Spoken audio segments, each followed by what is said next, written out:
অনেক অভিমান হয় তোমার উপর, কিন্তু এখন আর সেই অভিমানগুলো তোমার দ্বারা ভাঙাতে চায় না। সত্যি বলতে এখনও আমার তোমার সাথে কথা বলতে ইচ্ছে করে, কিন্তু ইচ্ছেগুলো নিজের মধ্যেই মেরে ফেলতে শিখে গেছি।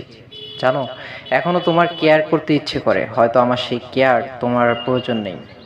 এখনও মনের মধ্যে একটা অজানা কষ্ট উকি দেয়, যেই কষ্টটা কাউকে না বলেই নিজের মধ্যে রেখে হাসতে শিখে গেছি। হ্যাঁ, আমি অনেকটাই বদলে গেছি।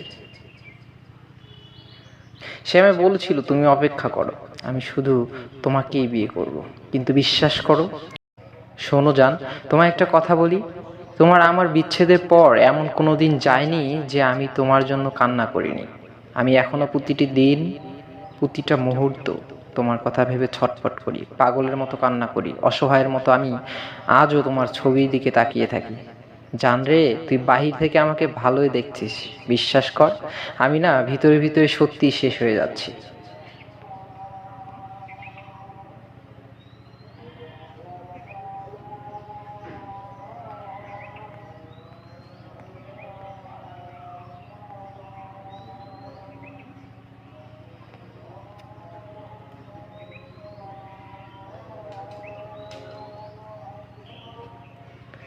প্রিয়, যে তোমাকে ভালোবেসে ভালো রাখতে পারবে তাকেই বেছে নিও।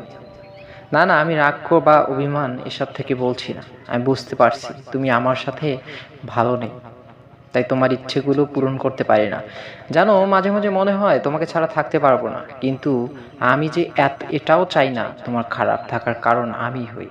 আমি জানি এখন তুমি আর আগের মতো আমাকে ভালোবাসতে পারো না, তবে তোমাকে দোষারোপ করছি না, হয়তো এর কারণটাও আমি। তবে কখনো যদি প্রয়োজন হয় কল দিও, তৎক্ষণাৎ তোমাকে সাহায্য করার চেষ্টা করব আমার সাধ্য মতো। তবে মনের মধ্যে এই ধারণা রেখো না আমি তোমার কারণে দূরে সরে যাচ্ছি। আমি আমার ত্রুটিগুলোর কারণেই দূরত্ব বাড়িয়ে নিচ্ছি। হয়তো আমি তোমাকে ভালোবাসতে পারিনি। ঠিক আছে, ভালো থেকো প্রিয়, আমি তাহলে আসছি। আমি যখনই তোমাকে বোঝাতে চেয়েছি যে আমি কি ফিল করছি, আমি কি নিয়ে ওভারটেকিং করছি, তোমার সব সময় মনে হয়েছে আমি তোমার সাথে কোনো অ্যারেঞ্জমেন্ট করতে যাচ্ছি, তোমার সাথে কোনো এগ্রিমেন্ট করতে যাচ্ছি। কিন্তু আসলে আমি তো তোমার সাথে কখনো এগ্রিমেন্ট করতে চাইনি, বরং আমি চেয়েছিলাম যেন আমাদের সম্পর্কটা টিকে থাকে, যেন আমাদের সম্পর্কে একটা গুড আন্ডারস্ট্যান্ডিং ব্যাপার থাকে। কিন্তু তুমি কখনো বুঝতে চাইলে না, তোমার সব সময় মনে হয়েছে আমি যেন সম্পর্কটাকে টক্সিক করে ফেলেছি। আসলে আমি তো সব সময় নিজেকে ছোট করেই চলেছিলাম তোমার সামনে, যেন তুমি আমার সঙ্গে সব সময় থাকো। কিন্তু এসব তোমার মনে হয়েছে আমার ন্যাকামো ঢং। কখনো মনে হয়নি তোমার তাই না, যেখানে তোমার ভুল ছিল সেই জায়গাগুলোতে আমি কেন এত নত হয়েছিলাম তোমার সামনে?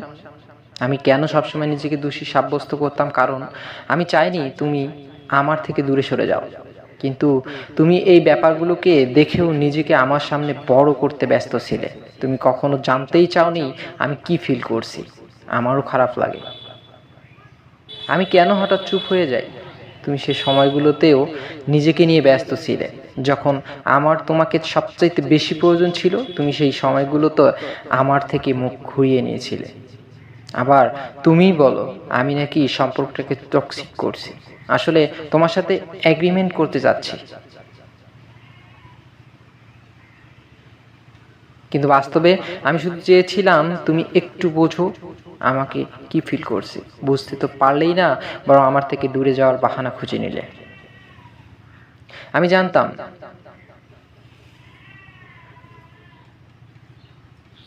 আমি জানতাম যে এভাবে